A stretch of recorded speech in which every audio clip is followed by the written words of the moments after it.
Hello and welcome back to another video on the Watford Analytics channel. Got a few things to discuss again. It's been somewhat of a busy few days. There's been a few rumours going around as well as an actual, well, I guess not confirmed by the club yet, strangely, but a confirmed signing. As well as a few other things. Fixtures have been released. Preseason kind of content videos underway. Some more to discuss there, and yeah, just a few things. I thought I'd start with the outgoings. There have been some confirmed departures from the club. So let's go to that real quick. So first we'll start with Chicho Hernandez. We were talking about him on the last video. There was a lot of conversation as to whether it was going to happen or not. It was kind of still a little bit up in the air, but everything seemed to be pointing towards it, and of course it did go through. We also got a statement with that as well, which was kind of interesting, from Gioretta himself, kind of discussing the reason as to why. I'm sure a lot of you have read that, but kind of, sorry, dog's making noise. Just brief summary of that. It actually essentially, at least the reason and kind of we're being told is that Rob Edwards looked at Hernandez, wanted a different profile of player, also one that was in line with the EFL rules in terms of international players and non-homegrown, and it's kind of a squad building decision rather than kind of necessarily a have to sell sort of situation. I think too, when you also combine the fact that these elements you take into consideration, you know, making sure that no one's going to be missing out on the matchday squad because of how eligible if they're eligible or not. It's more to do with, you know, what Rob wants in the team, but also the fact that the deal that came in for him was pretty generous actually. I think 10.5 million. Sorry, my dog is eating stuff in the background. Come here. Apologies. 10.5 million is a good deal for us, and a good deal for Chucha. I think it's going to work out well for him probably. And yeah, we can reinvest, and we're starting to look like we are starting to reinvest potentially. I know that money doesn't always necessarily directly go back into the club straight away in terms of player personnel, but it is more money at the club's disposal to use kind of how they see fit. And I think it's a good deal for a player that, whilst showed a lot of promise, you know, it's not that he was definite. It's not the same as when we retained Saar and we got relegated. It's a little bit different. So yeah, I think that was a good deal in general. And it's also just really nice just to have that extra little level of communication. It's only a small statement there, but it's enough to kind of, you know, illustrate that the club are open to communicating and explaining. Because otherwise I think there'd be some dissatisfaction with the deal itself. But adding that extra little bit of context, I think goes a long way. And this is the sort of communication we've asked for a little while now. So it's good to see that being recognised. And I think it helps a lot. So a little bit of a shame in some ways that Chucho's gone. Never really quite kind of got to see what we kind of hoped from him, but it's a deal that kind of maybe had to happen. And you know, this is the price of relegation. Sometimes you've got to move from these players, and you've got to rebuild a lot. You've got to change the look of the squad, and this might give us some flexibility to do so. Another one on the out has been confirmed now. Philip Zinkenegger has completed the move to Olympiacos, which is, or has been rumoured for a few days now. That rumour kind of came about and it seemed to be picking up some pace, and it's now been completed. Bit of a strange one. The fee was low. We talked about that in the last video. The fee wasn't very high at all, thought to be under £2 million. But you know, then again, it's a decent kind of markup on the fact that we've gone for free, but it is still relatively low for a player with a long contract. And you'd think there's a little bit of interest in. I'm sure Nottingham Forest had a level of interest. Clearly not a massive amount if they weren't willing to make that £2 million mark. But you know, it's a bit of a shame again, because it's someone that we'd like to have seen a little bit more from.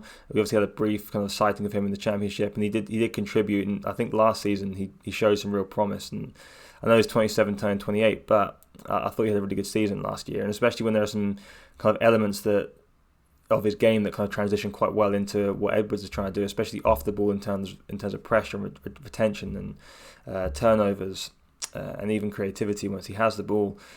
I think there'd be a lot there to like, but you know, again, this is where the Gioretta statement comes into play. He did clarify the situation clarify the situations that EFL clubs have to kind of deal with, as well as saying kind of how the club and Rob Edwards feel about building that team and having the right players across the right positions, and look at the position he plays in. There's a little bit of depth already. Domingos Queen is going to be probably staying around. Yasser Esprilla coming in. João Pedro potentially being able to play deep. He's got options there. Perhaps they just thought, this is a player we can move on from and maybe reinvest elsewhere. So a bit of a shame. I think we all wanted to see more of Zinkenegger. And he's one that I think he was kind of somewhat divisive. I think some people felt he was a little overhyped. Some people really liked him. Felt there was a lot of promise. But, another one that's, again, it's a little bit unfortunate, but it is what it is. We have to kind of see how the club move forward now, and then we can really assess these outgoings a little bit better once we see what they do to kind of replace them, if they are going to replace them. Another one on the move, or potentially on the move, kind of the last one that's really had too much heat behind it, is the backup goalkeeper, Daniel Bachmann, seemingly back up for us this year. But it looks like Man United are going to continue on with this signing of him now. Dean Henderson has agreed to join Forest on season-long loan. It looks like Bachmann will be coming in as number 2, potentially even number 3, depending on what they do. But I think actually it's kind of a good deal for us. It seems that we're pretty all in on Okoye at this point. So Bachmann will be the number 2. It's a £4 million deal supposedly. Can we move things around? Do we feel comfortable as Dolberg being number 2? Potentially, we've got Rob Elliott as well. I think for the $4 million to come in at this point, freshly relegated, $4 million could be, go a long way towards a player's contract, or kind of if you want to kind of reinvest it back into recruitment or wherever you decide to. $4 million is still a decent amount of money for a player that is going to be somewhat of a bit part. Should Okoye live up to what the club wanted to? I mean, I guess it does suggest that the club feel good on Okoye, and it might be somewhat of a gamble. I think at least having Bachmann there as a backup gives you some insurance based on the fact that he's still at a good age. He was our starting goalkeeper for the most part in the Championship last time we won promotion. So I guess it's a little bit of a risk, but the club clearly feel if this deal is to go through that $4 million's a bit of a fair valuation, but perhaps a little bit of a steal on our part. We get an extra bit of cash in there and see what we can do with it. So yeah, interesting to see. It looks like this one's going to happen. There's been quite a few reports, and it's been picking up heat over the last week or so. But it's been talked about for a little while, and there's obviously some former links with United and Den Haag as well. So it'd be interesting to see. Okay, so that's pretty much the outgoings, I believe. So we'll start talking about the players that are actually coming in or potentially coming in. So first one they've actually had any sort of confirmation on is Vakon Bayo, who we've kind of came out of nowhere actually. It's 5, as you can see here, tweet by Adam Leventhal confirming it, reporting by The Athletic. Fee of $5 million coming over from Belgium again. There's links to Mogi Bayat, of course. We kind of expect that, especially from these players coming over from Belgium. But kind of what are we going to get from this striker? I'm looking to post more today. 25-year-old, but he's been a little bit more productive in recent years. I should tell you what, I'll open something on him right now. Hold on. As I said, I do want to post a little bit more on him today, potentially. But he's a different sort of player to what we had. If you look at him as a replacement for Chucho, perhaps, then he's a much different sort of player. He's going to play in a more advanced position, bigger bodied, long, still quite athletic, a little bit gangly, but gets in the box and he can be quite clinical in front of goal. He definitely has been in recent, especially the last season. We saw 13 goals, 2 assists, 11 in the league. Variation in finishing, heading, good in the air. Both feet he can play with. Looks to be involved somewhat in link-up play, but a lot of his goals you're seeing is on the break. I don't think I'm able, just for copyright reasons, I'm not sure what I can exactly show in terms of footage here. But lots of shots, and relatively clinical. He's done a good job last year in Belgium. I can see why the club feel like it's a decent option for us. I think it's someone that offers us something different. As I said, bigger bodied. I wouldn't say necessarily a target man. I mean, potentially, you can play with his back to goal. He's good in the air, but I think he's someone that can attack the box really well. He likes to drive with the ball, run with the ball, and commit defenders. And I think there's something to be like there. He might not be the perfect signing. It obviously remains to be seen. But I think he adds a different element, so it's a positive. And I think with a 5-year contract too, this is actually another thing. The 5-year contract has seemed to be some kind of little bit of discussion on Twitter, which I saw. Trying to kind of really decide whether 5 years, or argue whether 5 years is a good thing or a bad thing. And I think when it comes to a player like Bayo, 25 years old, 5-year contract, in my opinion, I'd rather take the gamble of being stuck with him than him do well and have a club come in for him and we're kind of hamstrung with the fact that he's only got a year left in his deal. I'd always kind of err on the side of giving a longer contract, especially to a younger player. Different story if we're talking about a 31, 32-year-old Tom Cleverley and we give him a 5-year contract, obviously a different situation. But for someone like Bayo, I think it's a fair risk, especially when we're signing him on a championship contract. But yeah, as I said, we'll talk more about him over the coming days and get a little bit more granular in terms of what to expect. But just as an overall assessment, you're going to see a big-bodied, long striker who gets in the box, attacks, can contribute in link-up play. And yeah, he has something different to offer. So I think it's definitely a nice element to add to a squad, which is very light in the striking position, as we all know. So moving on from Bayo there, we also had some confirmation again from the Athletic. Benakofobe is going to be going to Club Brugge, so he's not going to be coming to us. Heading off to Belgium, so going the other way. And yeah, I mean, it's one of those deals that was talked about, not really didn't really get too close to the discussion. But I'd imagine it's kind of either or for Afobe and Bayo. I don't think we would have. By looking at how we seem to be operating the market and where else we're looking, I don't think we would have planned to sign both. So, it might have been our choice, might have been his, might have been a mixture of the two. But I think it was a worthwhile target to explore. I think it's an interesting one. But yeah, Afobe is not going to be coming to us, so that's definitely one we can all move on from. Next one, which is probably the most interesting link for me that we've had since we've been relegated, since this kind of off season. So, according to the Athletic again, this is an article that Adam Leventhal brought out yesterday, and there's a few different kind of pieces of information we're pulling from today. But what have held initial discussions over a deal for Swansea City striker Joel Pirro, which is really interesting. Because he's a good player, a good striker, good championship striker who's done very well last season, shown a lot of promise, only young, 22 years old. Again, this is another one that I want to talk about in a little bit more detail over the next few days. But just as an outline of the player, we'll go back to Pirro. It's another example of adding a. Hey, see these dogs, dog and cat playing around, made me jump. Apologies for that. The cat bit the dog ear. Come here.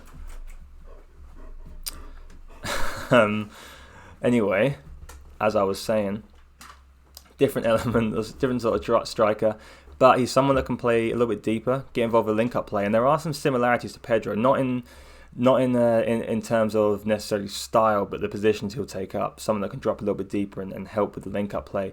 He's a little bit more direct. Plays a little bit of a faster pace, but again, bigger-bodied, 6'1", good control, good touch, and likes to get shots on goal. He strikes the ball really well. We'll kind of look at some of his numbers from last year real quick. In 2022, 21-22, 24 goals, 4 assists. In the Championships, 22 and 4. And you kind of look at the positions he picks up. He can drop deep, he can play a little bit wide. He's happy to play in those wider areas, happy to play in space, and get involved in build-up play. And I think when you're playing, we kind of touched on in the last video as well, I believe, when you're playing with that, if we are playing with that kind of 3-5-2 system, you need to have strikers that can occupy the wide areas, bring others into play, and help kind of facilitate some of that build-up play. And he's definitely someone that can do that. I think he's got some versatility, but also he's a threat in the box. I mean, 22 goals and 4 assists kind of speaks for itself in terms of the numbers. Kind of look at shot maps and so on. He gets lots of shots away. Especially coming from the left, he's not afraid to take a shot from long distance. He scored a few from long distance, and he's just a really interesting proposition for us. Now, the other element which is interesting to me, and that we'll kind of also discuss for the next link as well, is that the fact that he's not going to be someone that's available for cheap. He's definitely someone you have to put a big fee down. When I say big, for us, I'm saying north of 10 million. You're probably looking closer to 15. And the crucial part of this report here is not. Is actually kind of in the detail of the wording of the article or the headline there. What have held initial discussions over a deal for Swansea City striker Joel Pirro? So holding initial discussions, they're open to this fee, would be my opinion. they're going into this knowing that's going to be the case. Anyone can look at this player and look at the kind of production from the last season, look at the age, all these things into consideration. I know Swansea have a few financial issues. They're looking to kind of perhaps cash in on Pirro this season to fill those, but Watford are going in there knowing that they're going to have to be paying 10, 15 million, which is a good sign for us, because investment in the squad is something we've had. There's been a lot of discussion around. Some people felt like we've not done it enough. But this would kind of allude to me that we are potentially kind of looking down that route of spending a little bit of money to bring in someone that can help us now, also have a sell on, and potential longer term assistance from someone like Pirro. So interesting target. Hope this develops, but it looks like there's, at least, as I said, some discussion going on and some level of negotiation. We might get priced out of this move. We might not, it might go ahead, but for me, the positive is we are looking in areas which require us to spend some money, which kind of brings us on to the next deal, which I don't think is likely to actually go through for us, but it's another statement of intent, at least, because generally these rumours come from somewhere. And again, if we're looking at these targets, we know we're going to be spending some money, and that's the next one is Keane Lewis Potter from Hull City. He was the player of the season last year. Versatile, play wing, forward, more of a wide player, but I guess could play centrally. I think he also had some minutes at wing back, but left-sided, so I don't think we'd be looking at him as a wing back with Kamara, unless Kamara is on the move, but it doesn't seem like he is. So this might be just a kind of a player we're looking at exploring the option of having a young player with a lot of potential. A lot of clubs have been kind of interested in him in the off-season.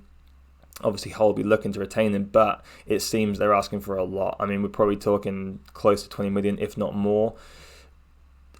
I doubt we were too far into this deal. I think that is out of our range. I'd imagine, especially what we want to invest in one player. Potentially not. I mean, it could happen, but I'd imagine it's a little bit too much.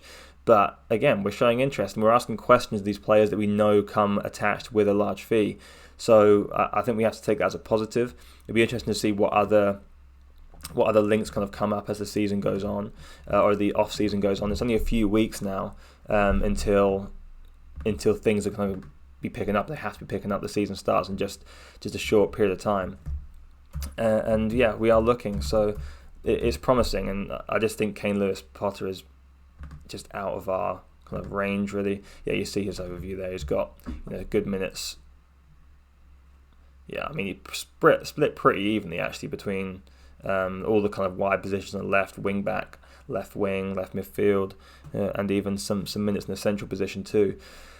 So interesting to see. We'll keep an eye on it, but don't think this one's going to happen. But yeah, main one for me, Pirro, interesting, good news. Okay, and lastly, or not quite lastly, actually second to last, we had the video that came out. Sorry, I have to turn the volume off this. We had the video that came out this week, or a couple of days ago now, just kind of going over some pre-season stuff, some introductions from Edwards and his staff there into to the first team, talking to the players. Obviously, kind of got some close-ups of a few of the conversations. Not too much revealed, of course. It's just kind of just to get a little bit of hype going around the pre-season. We did get to see a little bit of ball work though. Actually, we got to see a few drills, and there's one in particular they did show. I'll see if I can find it out. But yeah, it was promising stuff. It was good to see, and it's just refreshing. I think kind of the approach of Edwards. It is obviously a little bit more upbeat, positive. Definitely, this isn't the sort of stuff we were seeing with Hodgson. Even if the club had shown these sorts of videos with Hodgson, I think it'd been a much different feel. But he's getting the balls out early. He's working with the players that he has available to him right now. I think everything seemed good. He came across well, and also just the intensity of the practice I thought was good at this point of the season, or this point of pre-season. But also this sort of drill here, I like to see. He's talking about getting the ball into midfield early, getting the ball forwards early, having the right timing in possession. You see the ball dropping in deep, back to goal, lay off and play. And this is the sort of movement we just haven't seen for too long. When you're using these wing backs here, this is the sort of stuff that's crucial. We're looking at that ball coming in. Right here, this is the kind of the play off that front man or that attacking midfielder, whether it's Pedro, whether it's Bayo who's come in there, or if you like to bring in someone like Pirro, someone that's coming in, dropping off, playing that ball out, and then how do you get it back to the wing back? You've got to find that way, and this is where the likes of Loser or Tom Bashiru, whoever's playing in there, this is a nice drill. It's playing the ball inside the fullback into that space that you can exploit if you can get those wing backs forward. And these are sorts of attacking sorts of drills and possession work you don't normally see so early in pre-season, but he's a manager that's coming in and having to instill a new system onto the squad, so you have to work a little bit earlier, especially this shortened pre-season window. So it'll be interesting. I mean, these drills are just kind of one element. There's all sorts. You can't necessarily get a massive indication of how they're going to play, but having said that, it's an interesting one to show because it does indicate that we are going to be, continuing with that sort of build-up, or not continuing, looking to instill that sort of build-up and that sort of attacking play, which is positive for us because we've been lacking that for a long time. I think we need to see some structure in that final third, and at least we're working on that. But yeah, again, really positive to see stuff from Edwards, and nice to see a few little clips in there and kind of get an idea of who's available for pre-season right now, and just kind of how things are integrating. So I like the content there, and I think overall it was pretty positive. I think it was received well, and hopefully we'll get some more of that in the coming weeks as we get some pre-season games. Okay, last thing we're going to touch on now. Fixtures came out. First game of the season. Big one at home on a Monday night against Sheffield United, 8 p.m. kickoff.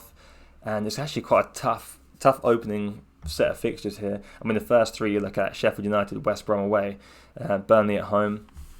Those are really big games, and straight after that you've got Troy Deeney's Birmingham away. There's a lot. The fixture list of the Championship coming straight through there. The timings, it's a compact schedule, and there's obviously standouts. You've got kind of the Luton games, October 22nd at home. I think the other one's in April. Yeah, 1st of April away. Derby games will be interesting. Last game of the season against Stoke, Boxing Day Millwall.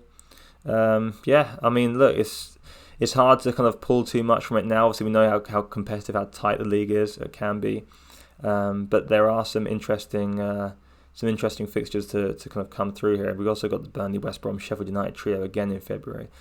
But yeah, so many unknowns in terms of who's pulling away or who's going to be towards the top of the table or bottom or even middle at this point. So we won't draw too much from it, but it's interesting to start kind of planning these things out. And I'm sure those of you that will be able to travel to the away games as well are kind of be looking at these fixtures early on and seeing which ones you can make. So a lot of positive stuff. I'm liking the off-season so far. I know there's been some negativity, some positivity, a mixture, but I think we have to kind of try and be a little bit, not pragmatic, but try and be a little bit sensible in terms of what our expectations are in terms of the off-season. But for me, it's picking up the pace. I think we'll start to see some moves coming through now. As I said, the Pirro discussion and negotiations is positive. I think we're going to see a deal come through relatively soon, and the club are actively working in the market. I know that they're also looking at some other areas too, which have to be filled pretty quick. But I think the ball's moving, and I'm liking what we're seeing from the club. I think the communication has been a real positive, and they're definitely stepping up their communication. Just to kind of the visuals of the club, I think, are looking a little bit better for us as fans. And yeah, looking forward to the rest of the things that come up. So as I said, we'll be talking more about Bayo and Pirro. We'll kind of start with Bayo because he's confirmed, and then if Pirro continues to be linked, there's more discussions there. If it looks like it's getting a little bit more likely, then we'll definitely put out some stuff on him, and we'll talk about them further. There'll be some stuff on Twitter as well. I'll try and get some graphics out. So thanks again for watching. I think that's pretty much everything for today. These videos will come out kind of if and when. If there's big news, we'll definitely come out, even if it's a shorter video to cover things. If there's a sign-in that comes through, then I'll be on straight away to discuss it. And thanks for watching again. If you don't already, come follow me at Watford Analytics on Twitter, at Jordan Weimer. And like, subscribe. I will be posting another one of these shortly. So thanks again for the support. Thanks for watching, and I will speak to you all soon.